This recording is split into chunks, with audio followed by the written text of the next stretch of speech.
Tim Reserse Kriminal Polda Metro Jaya kembali melakukan pemeriksaan dan olah TKP terkait penemuan jasad Alvaro Kiano Nugroho di Tenjo, Kabupaten Bogor, Jawa Barat yang sebelumnya dilaporkan hilang selama 8 bulan. Tim Reserse Kriminal Polda Metro Jaya bersama tim DVI Rumah Sakit Polri Kramat Jati menyisir titik lokasi tempat ditemukannya kerangka Alvaro Kiano. Dalam proses olah TKP, tim kepolisian juga dibantu dengan 2 anjing pelacak. Pada olah TKP yang dimulai pada pukul 1 siang tadi, tim kepolisian berhasil menemukan jasad salah satu kerangka yang diduga merupakan rahang dari jenazah Alvaro Kiano.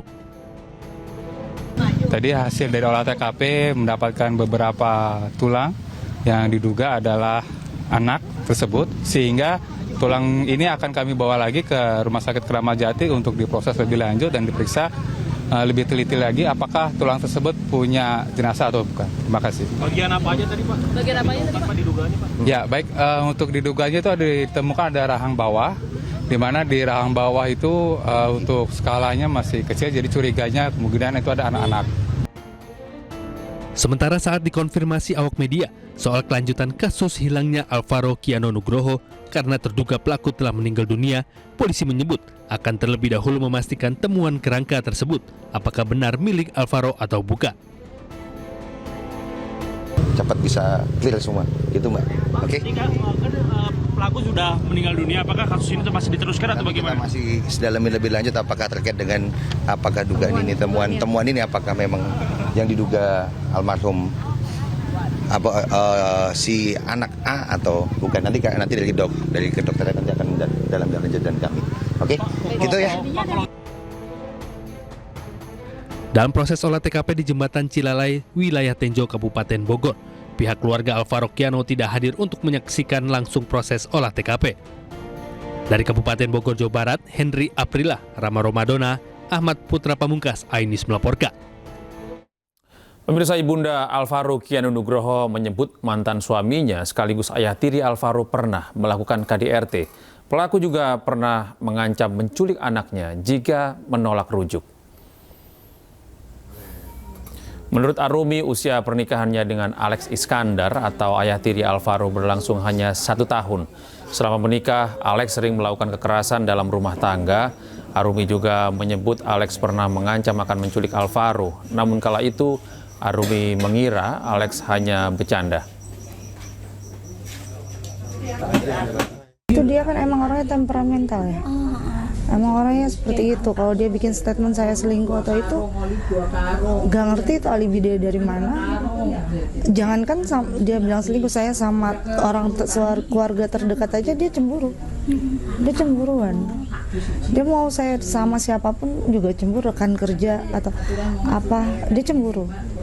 Sebenarnya waktu itu kalau nggak ganti handphone itu ada bukti-bukti foto saya dipukulin dan saksinya adik-adiknya dia ya. Itu. Coba siapa yang mau hidup sama orang kayak gitu. Nah, nggak tahu ternyata dia bikin Alvaro kayak gini, malah yang kena imbasnya anak saya jadinya ya kan. Emang dia pernah melontarkan, kalau lu nggak mau balik lagi sama gue bakal culik anak itu. Itu di tahun 2024 bulan Juni-Juli deh kalau nggak salah. Dia pernah melontarkan itu, kirain cuma bercanda, nggak akan terjadi. Sementara itu, pemirsa, orang tua Muhammad Kenzi Alvarezi, bocah yang hilang 3 tahun yang lalu mendatangi Polres Bungo Jambi untuk mengetahui perkembangan kasus putranya. Ibunda Kenzi berharap Kenzi dapat segera ditemukan dan kembali ke pangkuannya dengan selamat.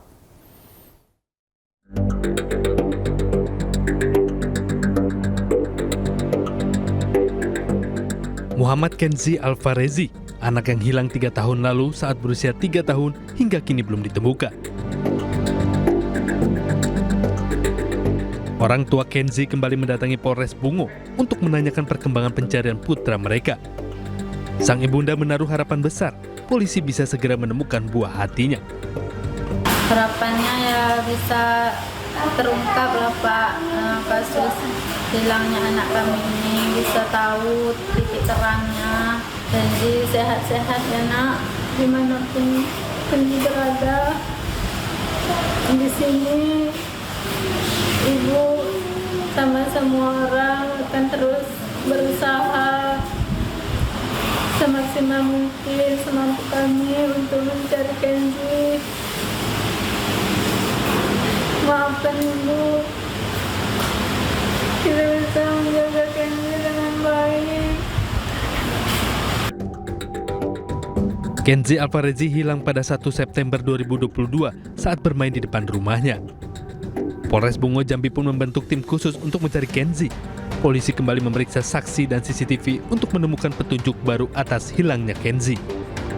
Dari Kabupaten Bungo Jambi, Budi Utomo, iNews melaporkan. Pemirsa, bandara di Morowali, Sulawesi beroperasi tanpa melibatkan otoritas negara. Menteri Pertahanan Syafri Samsudin segera mengevaluasi agar tidak menjadi ancaman bagi kedaulatan negara.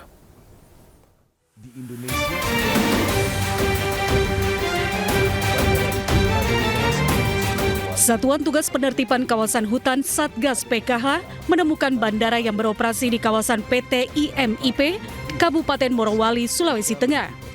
PKH dalam Instagramnya mengungkapkan bandara ini beroperasi tanpa ada otoritas negara seperti Bea Cukai hingga imigrasi. Seluruh kru yang berada di bandara PT IMIP bukan merupakan otoritas negara. Meski bandara ini dibangun dari dana sendiri, Satgas PKH menekankan negara memiliki aturan yang harus ditaati. Karena dikhawatirkan akan bebas keluar masuk negara tanpa adanya pengawasan ketat.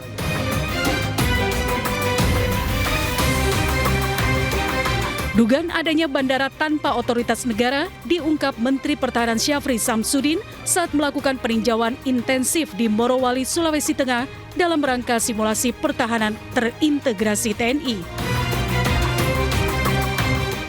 Bandara yang tidak memiliki perangkat negara yang bertugas di dalam bandara tersebut. Ini merupakan hal yang anomali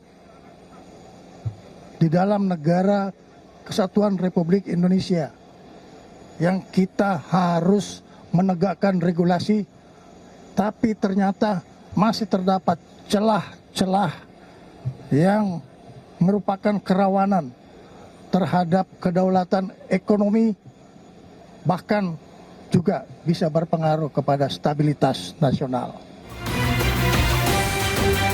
Sementara itu, Bandara Indonesia Morowali Industrial Park atau IMIP tercatat dalam situs Kementerian Perhubungan Republik Indonesia, Direktorat Perhubungan Udara. Bandara IMIP dikelola oleh pihak swasta. Bandara ini berlokasi di Desa Fatuvia, Kecamatan Bahodopi, Morowali, Sulawesi Tengah.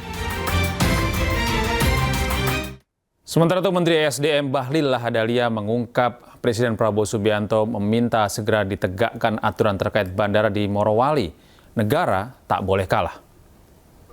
Arahan Bapak Presiden kepada kami sebagai Satgas dan sebagai Menteri ESDM adalah tegakkan aturan. Jangan pandang bulu, karena nggak boleh negara kalah dari apa yang terjadi yang kurang pas dan atau melanggar hukum.